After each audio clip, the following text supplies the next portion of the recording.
Senhor Deus, eu quero te agradecer, Pai, por tudo que o Senhor já está fazendo nesta noite, neste lugar. Eu vi o Senhor se movendo aqui, e glória a Deus, nada melhor que poder adorar ao Senhor, nada melhor que poder ouvir a sua voz e ser cheio do teu Espírito. E eu oro, Deus, para que esse mesmo Espírito que está se movendo neste lugar, Deus, venha pela tua graça ministrar, continuar ministrando no coração dos meus irmãos, Deus, através da tua palavra. Porque a tua palavra ela é viva, ela é eficaz, ela é poderosa, ela é útil para o ensino, para a educação, para a instrução na justiça, para que o homem de Deus possa ser aperfeiçoado. E é isso que nós queremos, Senhor. Nós queremos ser cheios do teu Espírito, cheios da tua palavra, queremos ser adoradores que te adoram em espírito e em verdade, que o Senhor nos ensine. O Senhor nos instrua, o Senhor direcione tudo que venha a ser falado nessa noite, Deus. O Senhor conhece o meu coração e sabe quão serva inútil eu sou, mas a tua palavra é poderosa. E glória a Deus por isso, que essa palavra se manifeste no nosso meio. Em nome de Jesus, amém. Não, gente, vocês estão assim, tão longe. É o coronga que está fazendo vocês ficarem assim tão dispersos? Eu sei, né, que o coronga tem várias regras, mas quem se sentir confortável de ficar mais pertinho de mim assim, eu vou agradecer, gente. Estou com saudade de vocês. Não sei quem está com saudade de mim aqui. Pelo visto, ninguém, entendeu? Mas tudo bem, irmão, você é livre para ficar no seu lugar. É só que, ainda mais com esse tablado aqui, a gente se sente assim tão distante. Mas enfim, né? Senhor nos abençoe. Ai, tem um ou outro irmão que gosta mais de mim aí, ó. Tá vendo? Estou descobrindo. Gente, a gente continua falando nesses dias sobre adoração, comunhão e testemunho. E eu quero continuar nesse tema, é o tema que nós entendemos que é muito importante para a nossa vivência cristã, como povo de Deus, aqui neste lugar, né, neste ministério.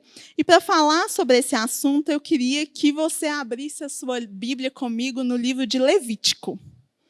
Levítico, capítulo 8.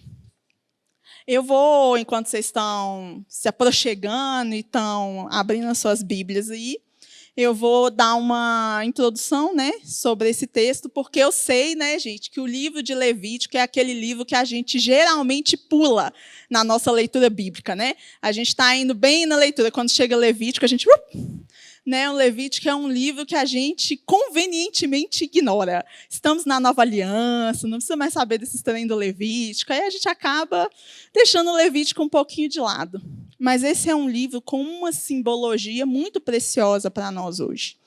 É um livro que traz uma série de sombras, né, que são sombras da realidade que nós vivemos hoje. Então, há um simbolismo muito bacana no livro de Levítico e muita coisa que nós podemos aprender com esse livro ainda hoje. E no capítulo 8 de Levítico, o que o texto traz para a gente não vai ler o capítulo todo, vamos ler algumas partes, mas o capítulo 8 de Levítico, ele traz para a gente uma cerimônia. A cerimônia de consagração de Arão e da sua família ao sacerdócio, ao ofício de sacerdotes. Então, quando a gente vai acompanhando o texto bíblico lá no Êxodo, a gente vai vendo que Deus deu para Moisés toda uma orientação de como deveria ser construído o tabernáculo. Depois disso, Deus escolhe Arão e a sua família para oficiarem neste tabernáculo. Então, Deus fala para Moisés, lá no capítulo 29 de Êxodo, como deveria ser essa reunião solene, esse ajuntamento, essa festa de consagração de Arão e da sua família ao sacerdócio e de inauguração do tabernáculo. Aquilo que Deus falou para Moisés lá em Êxodo 29 se cumpre aqui, é feito tal como Deus tinha falado aqui em Levítico, no capítulo 8. E é essa cerimônia que nós vamos ler pelo menos parte dela. Então, parte dessa cerimônia de consagração de Arão e da sua família é o que está aqui no capítulo 8. A gente vai começar do verso 1.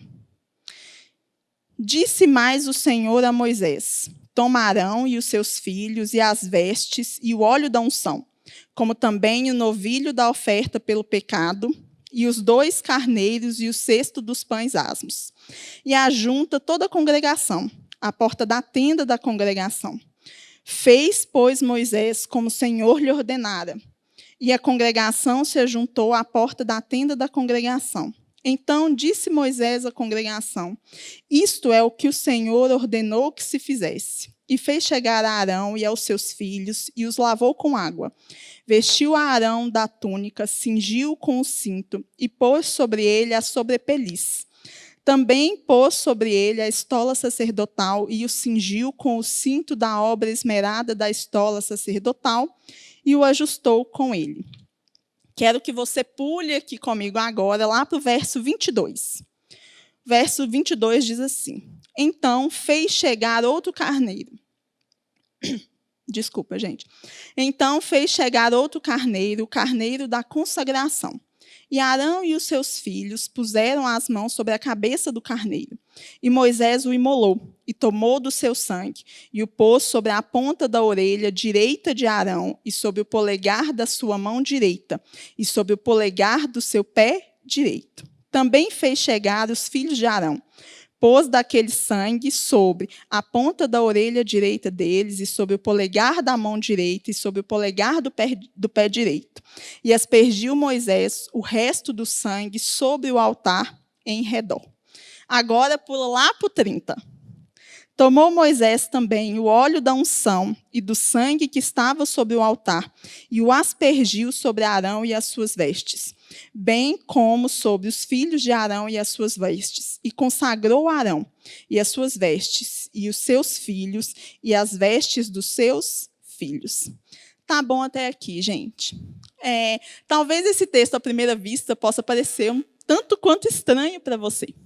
Mas se você se lembra, um dos legados que a Reforma Protestante deixou para nós é o fato de que cada cristão é um sacerdote. Eu sou um sacerdote, você é um sacerdote. Mas o que é ser um sacerdote? O que é o ofício de um sacerdote? O que um sacerdote faz? Qual que é a minha posição e qual que é a minha missão diante de Deus e do mundo como um sacerdote? É sobre isso que eu quero falar. E, para ajudar a gente a entender, então, o que é ser um sacerdote, a gente tem aqui, então, a função sacerdotal sendo explicada para a gente no livro de Levítico. Esse é um livro que explica exatamente qual era o dever de um sacerdote, qual era a posição de um sacerdote. E, como eu disse, esse é um livro muito simbólico. A gente tem estudado aqui na igreja sobre Hebreus. E se você está acompanhando aí os cultos de domingo, as pregações de domingo, você sabe que o Pentateuco, em especial, e o Antigo Testamento são muito simbólicos, são como essa sombra da realidade vivida pela igreja em Cristo. Então, tudo que a gente tem aqui pode funcionar, sim, como um símbolo da realidade que a gente está vivendo. E nessa cerimônia de consagração de Arão e da sua família, tem algumas coisas muito interessantes que representam essa nossa realidade. Então, a primeira coisa que a gente tem que entender, o que um sacerdote fazia, ou quem era um sacerdote? O sacerdote era alguém retirado do meio da comunidade, e aquele sacerdote era alguém que tinha um relacionamento vertical diferenciado com Deus. Somente o sacerdote podia entrar no tabernáculo. E o que era o tabernáculo? Era o local onde Deus se fazia presente e era adorado. Então, o sacerdote, diferente do resto das pessoas, ele tinha um relacionamento mais próximo de Deus. Ele conseguia chegar onde as outras pessoas não chegavam. E o que ele fazia quando ele chegava nesse lugar? Ele levava ofertas de gratidão por tudo que Deus estava fazendo por aquele povo. Ele levava ofertas de louvor por tudo que Deus era. E ele levava sacrifícios de arrependimento pelos seus pecados e pelo pecado do povo. Então, esse era um sacerdote. Era alguém que tinha um relacionamento direto com Deus, que tinha uma capacidade de estar diante de Deus como outras pessoas não tinham. E por causa desse relacionamento vertical, o sacerdote era alguém que também tinha um relacionamento horizontal com as pessoas no seu entorno que era diferenciado. Porque o sacerdote era aquela pessoa que intermediava o relacionamento daqueles que não tinham um contato com Deus, com o próprio Deus. Então, ele tinha uma posição vertical, o privilégio de estar diante de Deus, o privilégio de chegar no Santo dos Santos, o local onde a presença de Deus se fazia manifesta. E nesse local ele tinha o privilégio de adorar.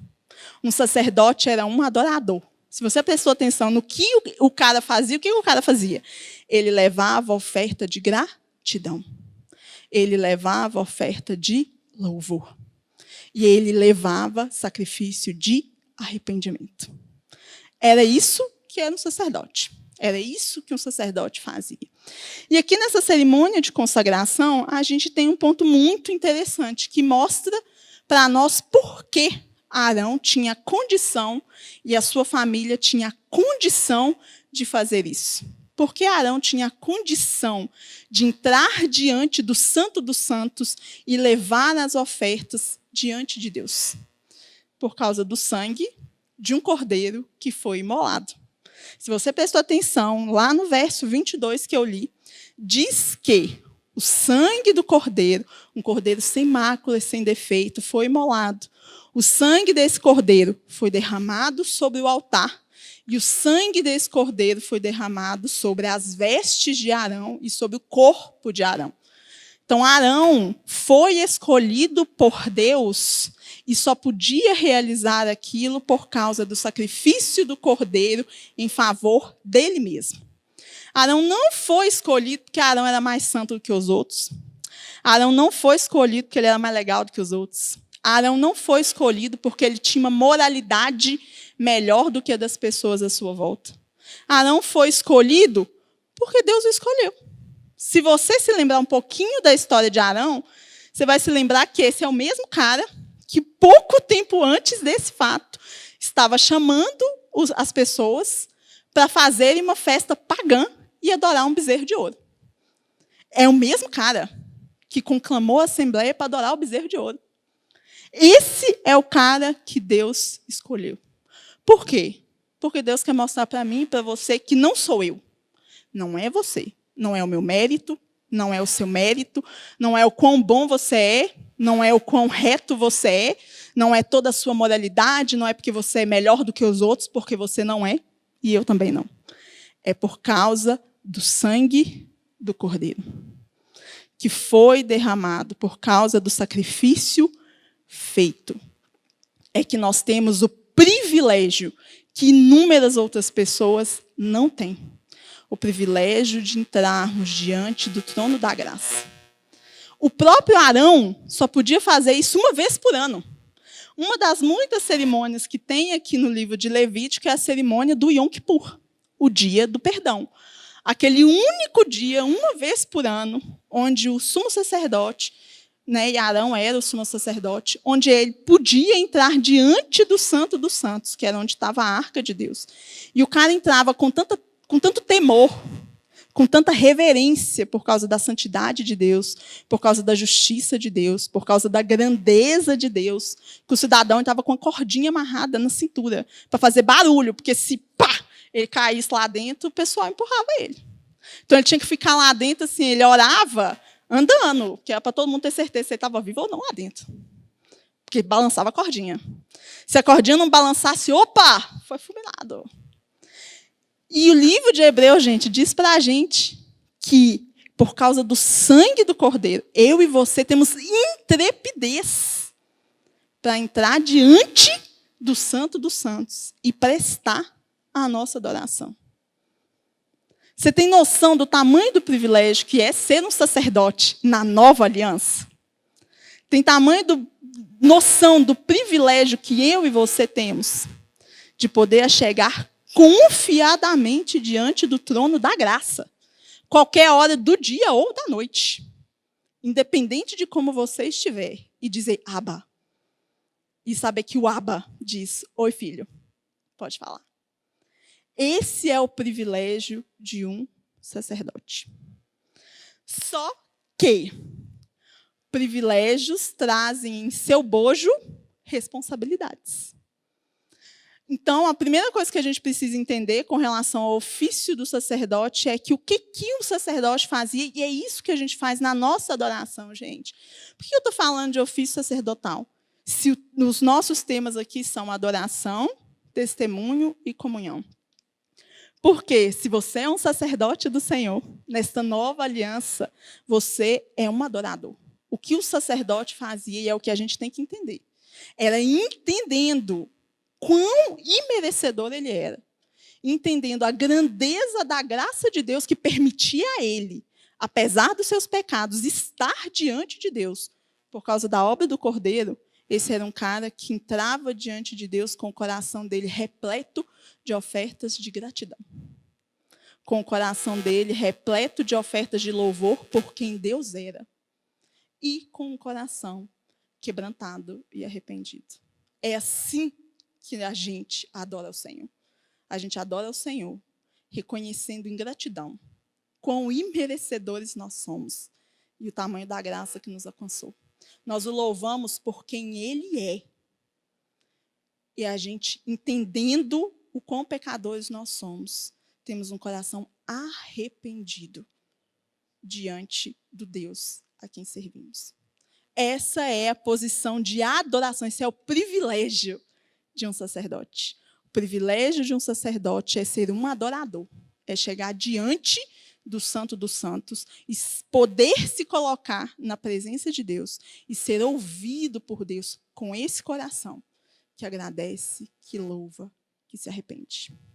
Mas, como eu disse antes, privilégios trazem no seu bojo grandes responsabilidades. O próprio Senhor Jesus tem um texto que ele diz que a quem muito é dado, muito será cobrado.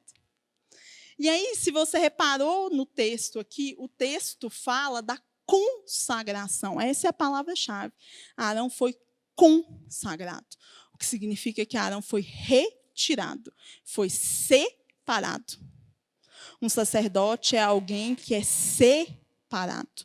E a palavra santidade vem da palavra separação. Nosso Deus é santo, no sentido de que ele é diferente de todo o resto. Ele é separado de todo o resto. Na teologia, a gente chama Deus de o totalmente outro, porque ele é separado do resto. E ser santo é ser separado do mundo à sua volta. Um sacerdote era alguém separado. E para deixar claro, né, na cerimônia, essa consagração de Arão, ou o que na prática essa consagração faria com Arão ou com a sua família, a gente vê que, além do sangue ser aspergido sobre as vestes de Arão e sobre o corpo de Arão, de forma geral, é uma cerimônia muito específica, onde Moisés vai lá e ele coloca o sangue na orelha direita de Arão. Arão já estava com o sangue cobrindo as suas vestes e o seu corpo, mas Moisés fez questão de colocar o sangue sobre a orelha direita de Arão. O que isso representa para nós hoje, simbolicamente? O nosso ouvir. Arão era um homem que tinha o ouvido dele consagrado ao Senhor. Aquilo que Arão ouvia era a voz de Deus. Ou que ele deveria ouvir e se dedicar a ouvir era a voz de Deus. A Bíblia diz para nós que a fé vem pelo ouvir, e o ouvir pela palavra de Deus. Os nossos ouvidos devem ser consagrados à palavra de Deus. Aí o que eu pergunto para você é, para o que você tem emprestado o seu ouvido? Ou para quem você tem emprestado o seu ouvido?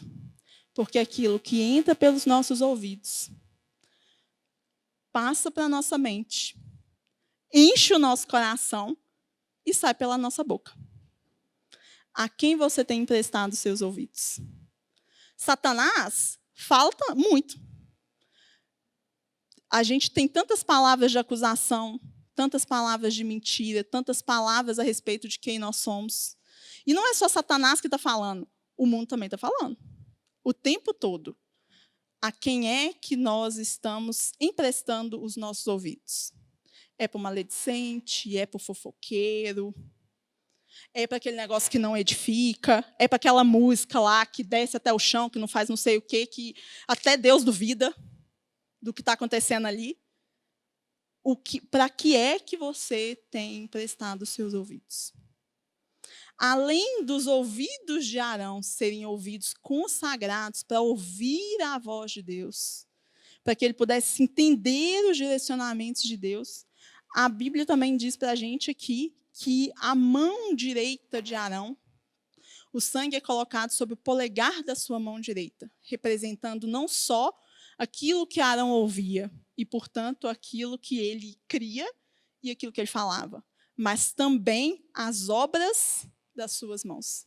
As nossas mãos representam isso, aquilo que nós fazemos, o trabalho das nossas mãos, as nossas obras. E aqui o texto diz, então, que as obras de Arão eram consagradas a Deus. Arão não podia fazer o que todo mundo fazia, porque Arão era um homem santo de Deus. Se você tiver uma curiosidade depois de um tempo e quiser, você vai ver que o livro de Levítico, lá no capítulo 21, traz uma série de regras sobre o que um sacerdote podia ou não podia fazer. Por quê? Um sacerdote não era uma pessoa igual a todo mundo. Um sacerdote era uma pessoa separada. Então, o sacerdote não podia fazer o que todo mundo fazia. Era normal para todo mundo. Sabe aquele negócio? Não tem nada a ver. Normal. Para um sacerdote não era. Podia ser normal para todo mundo à sua volta. Não era normal para um sacerdote. Então, só para você ter ideia, lá no capítulo 21 fala que Arão, ou que um sacerdote, ele não podia tocar em nada que estivesse impuro, nada que estivesse podre, em estado de putrefação, nada que estivesse morto. Era uma regra. Por quê? Porque as mãos de Arão não tocavam na podridão. Ele era um homem separado. As mãos dele não iam naquilo que era podre. Além disso, a Bíblia diz para a gente que Arão e que um sacerdote não podia casar com qualquer pessoa. Tinha uma série de regras para quem poderia ser a esposa de um sacerdote. Porque um sacerdote tinha que pensar na sua linhagem. A sua linhagem tinha que ser santa. Um sacerdote não casava com qualquer pessoa. Um sacerdote não andava de qualquer jeito. Lá no Levítico, gente, no capítulo 21, tem até as regras sobre o cabelo e a barba do sacerdote. Não podia andar com o cabelo esgadanhado. Não podia andar com a barba avacalhada. Não podia andar com uma roupa suja ou desalinhada. Por exemplo, se fosse eu lá no meio do arraial, eu teria problemas, porque olha a minha roupa aqui, ó. Eu quis ser jovenzinha, que é para ver se eu ficava aí na idade de vocês e disfarçava, né, gente, que eu sou uma anciã de dias. Mas uma roupa como a minha não servia para uma roupa de sacerdote, porque Arão tinha uma vestimenta específica. E aí, gente, o que a gente tem que entender é que, novamente, isso é simbólico. O nosso cristianismo, a gente sabe disso, não é um conjunto de regras. As pessoas lá fora acusam a gente de ser pessoas que seguem um conjunto de regras. Não. Nós somos pessoas que adoramos a Deus. Nós somos sacerdotes. Mas um sacerdote, ele entendia uma coisa. O comportamento dele afetava a imagem de Deus. O comportamento dele não era só o comportamento dele. O comportamento dele afetava a honra de Deus. E era por isso que era um negócio tão sério.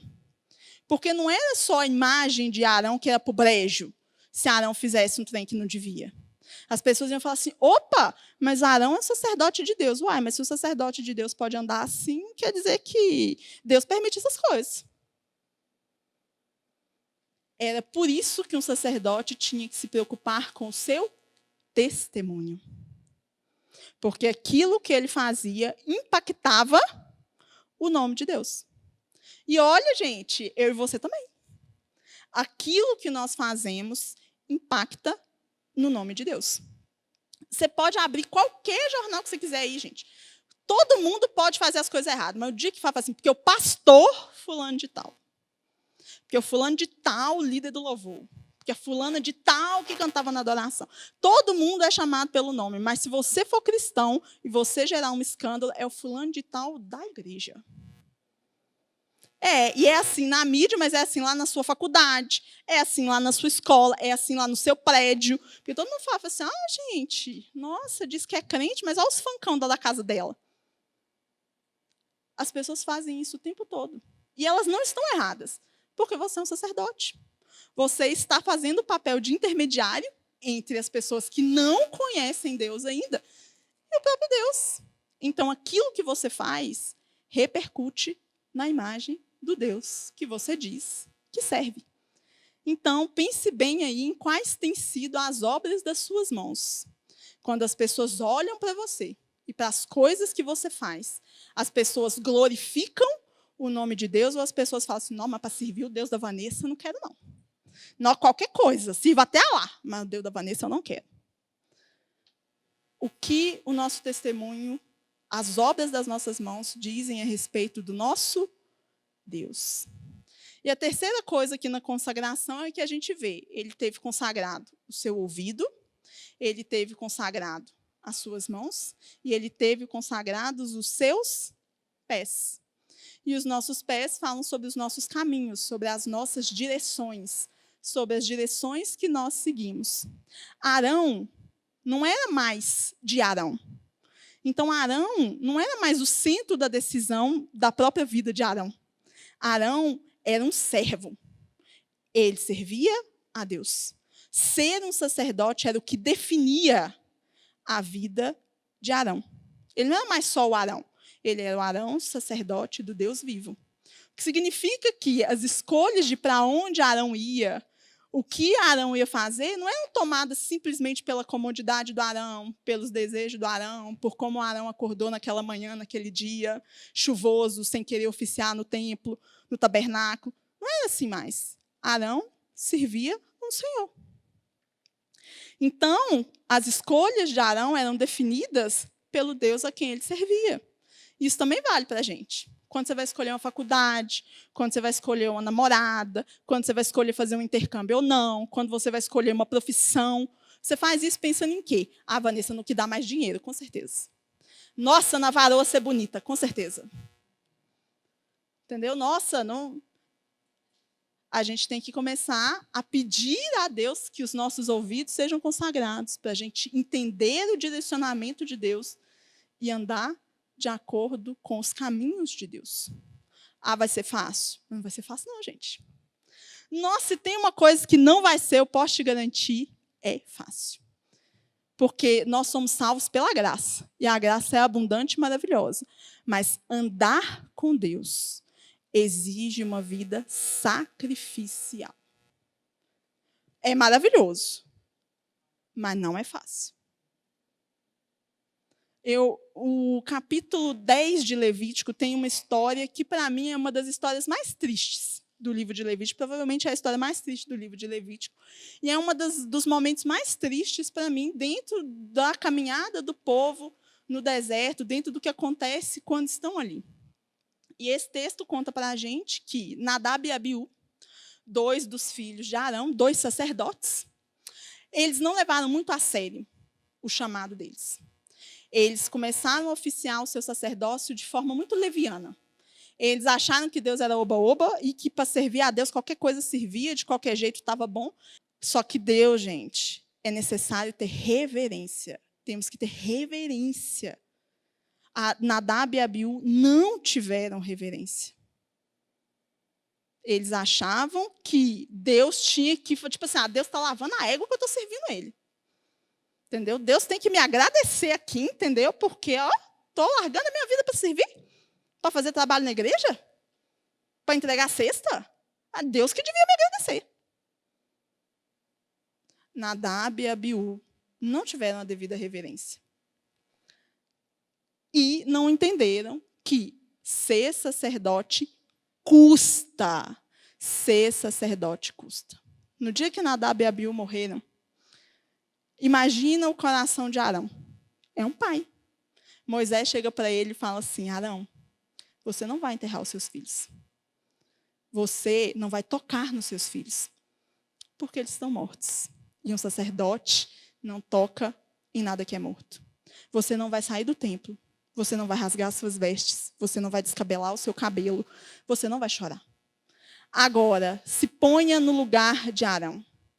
Quão difícil você acha que foi para Arão ouvir e obedecer à voz de Deus? Quanto... Estou até caindo, gente. Quanto você acha que custou para Arão ouvir a voz de Deus naquele momento? Era tudo que Arão não queria fazer.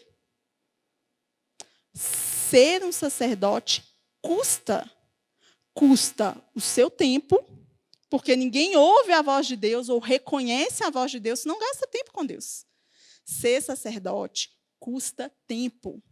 Agora, se você está dedicando o seu tempo para outras coisas que não ouvir a voz de Deus, você não entendeu o tamanho do seu privilégio, o tamanho da sua responsabilidade. Um homem de Deus não nasce sem passar tempo com a Bíblia. Uma mulher de Deus não nasce sem vida de oração. Não nasce. John Wesley, um grande homem de Deus, ele falava que ele passava todos os dias, 6 horas por dia, todos os dias, com a sua Bíblia. Chovesse, fizesse sol, chovesse canivete. A gente não passa nem 10 minutos, gente. A gente fica assim, ai, nossa, mas não sei, não está indo, meu devocional não está legal. Ai, não sei, esse texto está tão difícil. Ai, eu tenho tanta coisa para fazer. Ai, eu estou tão cansada. Ai, eu trabalhei tanto. Custa. Ser sacerdote custa o seu tempo. Ser sacerdote custa os seus relacionamentos. Um sacerdote não namora com qualquer pessoa. Um sacerdote não tem relacionamento de amizade íntimo com qualquer pessoa. A gente tem que ser amigo das pessoas lá do mundo? Tem. A gente tem que influenciar as pessoas lá do mundo? Tem. Mas a gente tem que ter confidente dentro da igreja. Porque o sacerdote caminhava com o sacerdote. O sacerdote não ouvia o conselho do Zé das Couve lá da esquina. Ele caminhava com o sacerdote. Vai custar a sua reputação. Vai custar. Você vai ser mesmo o cara que é sem noção nenhuma lá na sua faculdade. Você vai ser o intolerante. Você vai ser o radical. Ou, para usar os termos da moda aí, você vai ser o fascista da vez. Você vai ser o fóbico. Essa semana eu fui chamada de islamofóbica. Fui chamada de pessoa que dissemina discurso de ódio. Por quê? Porque eu falei que o Talibã está cumprindo o Alcorão. Nossa, islamofóbica! Só o seu Deus salva, só a placa da sua igreja salva. Eu falei assim, não, só o meu Deus que salva mesmo. Porque a Bíblia diz que Jesus Cristo é o único nome pelo qual um homem e uma pessoa, qualquer ela, pode ser salva. Na minha igreja, graças a Deus, adoramos esse Jesus Cristo. Foi isso que eu falei para a pessoa. Mas fui chamada de islamofóbica. Isso não é nada. Sabe por quê, gente? A minha reputação e a sua reputação não é nada. Os nossos irmãos estão sendo assassinados. É o que custa para eles. Custa ver as suas mulheres e os seus filhos sendo assassinados. Para mim e para você, não custa nada. E esse é o problema. Acho que a gente tem que começar a se perguntar. Se ser cristão é tão fácil, se ser cristão não custa nada, será que não tem alguma coisa um pouco errada com a forma como a gente está vivendo o nosso cristianismo? Porque devia custar. Se você ler a Bíblia, se você ler o Novo Testamento, você vai ver que custou para todo mundo. Não sobrou nenhum, gente. Porque João, que foi o que sobrou, foi torturado. Não mataram porque não deram conta. Não é que eles não tentaram, é que eles não conseguiram. Custou para todo mundo. Se não está custando para mim, para você, tem algum problema comigo e com você. Por quê? Ser sacerdote custa. Vai custar o nosso tempo, vai custar as nossas amizades, vai custar aquilo que a gente gosta de fazer. Porque eu já ouvi muita gente dizer isso, assim, mas não gosto muito de ler a Bíblia. Eu falei assim, querido, a gente come... Quando eu era criança, minha mãe me obrigava a comer verdura. Eu gostava? Não, mas aquilo me fortalecia. É uma coisa. Você não gosta hoje, vai não gostar amanhã. Ora e pede ao Senhor para que te dê amor pela Bíblia. Porque você tem amor pelo filme, você tem amor pelo cinema, você tem amor pelos seus amigos, mas na hora da Bíblia você não tem amor pela Bíblia. Ai, não vai. Então, olha para aí, gente. Alguma coisa você tem que fazer, mas a Bíblia tem que ir. Entendeu? Porque, senão, seu relacionamento com o Deus que você diz que serve está ficando comprometido em função das outras coisas da sua vida. E eu sei, gente, que não é fácil. Como eu disse, custa. É doloroso, é doído, é difícil. E a gente não vai fazer certo também todas as vezes. Lembre-se que esse é o homem que estava prestando culto pagão no deserto. Graças a Deus que Deus o escolheu, mesmo ele sendo um homem pecador, como escolheu a mim, a você, mesmo que nós sejamos pecadores. E é por isso que, voltando para o início, para a gente ser um sacerdote, a gente tem que ter uma postura cotidiana de arrependimento. Porque, gente, como o povo lá na minha terra diz, a gente vai escorregar no quiabo. A gente, infelizmente, vai escorregar no quiabo, às vezes, mais vezes do que a gente gostaria. E é por isso que a gente tem que ter uma atitude sempre de arrependimento. Se você olhar o inicinho desse texto aí, né, no momento lá dos versos iniciais que a gente leu, diz que Arão e os seus filhos foram lavados com água. Foi a primeira coisa que aconteceu com eles. Eles foram lavados com água para então eles poderem vestir suas novas vestes, as vestes de sacerdote. E quando a água aparece para nós, né, aqui na Bíblia, ela tem essa simbologia do arrependimento. João Batista batizava as pessoas com água como um sinal de arrependimento. Jesus, na sua última noite, ele aparece diante dos seus discípulos durante a ceia e ele resolve fazer uma cerimônia de lava-pés. Aí Pedro olhou para Jesus e falou assim: não, Jesus, lava até minha cabeça então. O que Jesus responde para Pedro? Aquele que já está limpo não precisa lavar todo o corpo de novo, mas precisa lavar os pés. Nós somos justificados pela obra de Cristo. Nós estamos caminhando num caminho de santificação. Nós estamos sendo aperfeiçoados, mas não somos perfeitos. Nós precisamos lavar os nossos pés. Nós precisamos de uma conduta diária de arrependimento. A gente precisa de coração contrito e quebrantado. Como Davi diz. E eu não sei você, mas eu já passei muito tempo da minha vida quebrando a minha cabeça, pensando como é que Davi podia ser um homem segundo o coração de Deus. Você, gente, Davi tinha um caráter que é invejável. Eu amo Davi, é o meu personagem do Antigo Testamento que eu mais amo. Ele tinha muitas características de homem de Deus muito invejáveis. Mas quando Davi, gente, pisava na bola, ele estourava a bola. É feio. Sabe, aquele negócio assim que a gente olha e fala assim, meu Jesus Cristo. Mas mesmo depois dos seus piores pecados, Davi foi chamado de homem segundo o coração de Deus. Porque Davi se arrependia.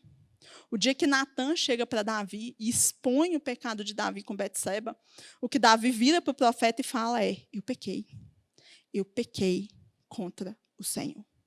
E a sequência do texto diz que Davi, ele põe cinza sobre a sua cabeça, ele rasga as suas vestes.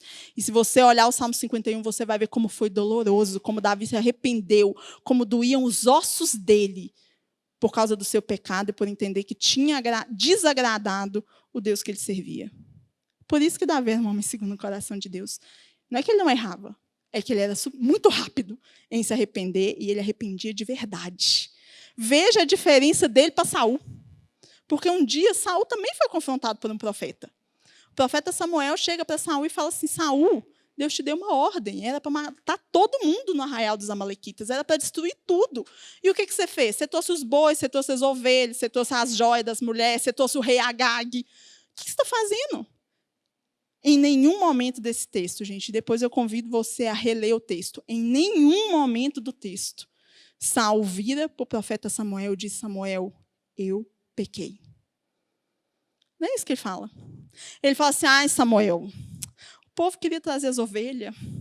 Ah, Samuel, a gente vai sacrificar o Senhor. Ah, Samuel, ele deu justificativas. Ele arrumou desculpas. Ele botou a culpa nos outros. Ele se preocupou mais com a sua reputação do que com ouvir a voz de Deus. A gente tem que aprender a ser Davi, a não ser Saul.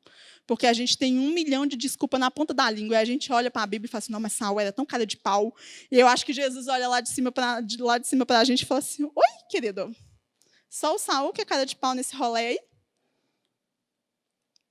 Infelizmente não, né, gente? Infelizmente não é só Saul que é cara de pau nesse rolê aqui. A Vanessa também é. Vanessa precisa de óleo de peroba. Eu não sei como não chegou uns anjinhos lá do céu com óleo de peroba para mim na minha casa. Jesus me ajuda. E essa é a questão, gente. Jesus nos ajuda. Outra coisa que esse texto diz aqui, que é maravilhoso, que foram os últimos versos que a gente leu lá no 30, é que além do sangue aspergido sobre as vestes de Arão, simbolizando o sangue do cordeiro, foi derramado sobre a cabeça de Arão o óleo da unção. E o óleo da unção representa o Espírito Santo. Arão não estava sozinho na sua caminhada. Ele tinha o Paracletos. Eu e você temos o Paracletos. Nós temos um auxiliador eficaz. Nós temos um ajudador, que é um consolador, que conhece todas as coisas de Deus e que nos ensina das coisas de Deus. E que é aquele que nos faz perseverar. Se eu e você perseveramos, não se engane. Não é porque a gente é melhor do que os outros também, não. Não é porque a gente é mais crente do que o resto. Se a gente persevera, é porque o Espírito Santo de Deus intercede por nós, está em nós e nos ajuda. Então, gente, se você não está dando conta, clama a presença do Espírito Santo. Clama o auxílio do Espírito Santo e diz: Espírito Santo, eu estou tão aquém de ser um sacerdote que tenha honrado o nome do meu Deus, mas eu quero ser. Espírito Santo, me ajuda. Vai responder, porque Jesus disse que ele é esse Paracletos, que ele é esse auxiliador e esse consolador.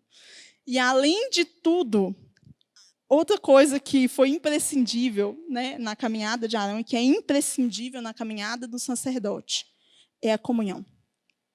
Arão não foi consagrado sozinho. Ele fazia parte de uma família sacerdotal. Deus não escolheu Arão, Deus escolheu sua família. Escolheu uma família sacerdotal para servir diante de Deus. E assim também é comigo e com você. Porque o ofício do sacerdote, ele era um ofício individual. Eles eram divididos em turnos, cada um tinha a sua função, cada um tinha o seu turno, mas não era um trabalho solitário. Era um trabalho que exigia solitude, mas não era um trabalho solitário. E a mesma coisa com a gente. A salvação é individual. Você vai prestar contas da sua vida diante de Deus. Mas não é um trabalho solitário. Exige solitude, mas não é solitário. Você faz parte de uma família sacerdotal. No dia em que Arão foi, né, compelido a ficar aí no templo, quando seus filhos morrem, a palavra de Deus no início pode parecer muito dura, quando Deus diz para Arão: não saia do tabernáculo. Mas Deus diz isso para Arão, para Itamar e para Eleazar, que são os outros filhos de Arão. E isso também é um símbolo muito importante do que é para nós viver o ofício sacerdotal. No dia mais doloroso da sua vida, Arão se encontrou diante do tabernáculo. No dia mais doloroso da sua vida, Arão tinha a presença de Deus. No dia mais doloroso da sua vida, Arão tinha a família sacerdotal junto com ele. E assim também vai ser com a gente, gente. Nos dias mais dolorosos da nossa vida, quem é que nós vamos ter ao nosso lado? O Senhor, que nunca nos abandona. E a nossa família física e a nossa família da fé. Saber que não estamos sozinhos na caminhada, que nós podemos contar com a família da fé, é uma questão de necessidade, gente. Se você não está contando com a sua família da fé, eu não sei como é que você está vivendo. Por quê? Porque não é fácil. Nós precisamos uns dos outros. É por isso que comunhão não é um luxo. Comunhão não é um negócio, se der, bom, se não der, bom também. É necessidade, gente. Nós estamos numa guerra. Talvez a gente não consiga enxergar, mas nós estamos numa guerra. E nós precisamos uns dos outros nessa guerra. Uma guerra não é vencida por um homem só. Que nem um time de futebol, que nem um jogo de futebol não é vencido por um homem só. Isso aqui não é esporte individual, é coletivo. A gente precisa caminhar uns com os outros. E é por isso que quando a gente entende a nossa posição de sacerdote, a gente entende que um ofício de sacerdote, que é o meu e o seu ofício na nova aliança, nós somos sacerdotes. O nosso ofício inclui o quê? Inclui o privilégio de adorar, a responsabilidade de testemunhar e o privilégio de saber que não fazemos isso sozinhos, mas que fazemos isso em família. a família sacerdotal, a família da fé. Então, que a gente possa entender o nosso privilégio e buscar a face de Deus e nos arrependermos de fato, se a gente não tem vivido para a glória de Deus. Que a gente possa entender essas 3 palavrinhas e toda a diferença dela para as nossas vidas. A adoração, a comunhão e o testemunho. E que o Senhor nos ajude, que o Senhor nos abençoe. Fred, você quer vir fazer essa oração por nós, irmão, por favor? Porque somos muito carecedores, a começar de mim. Entendeu? A primeira pessoa que tem que ajoelhar no pó e na cinza aqui sou eu, com certeza. E que o Senhor nos abençoe, né, gente? Graças a Deus pela graça.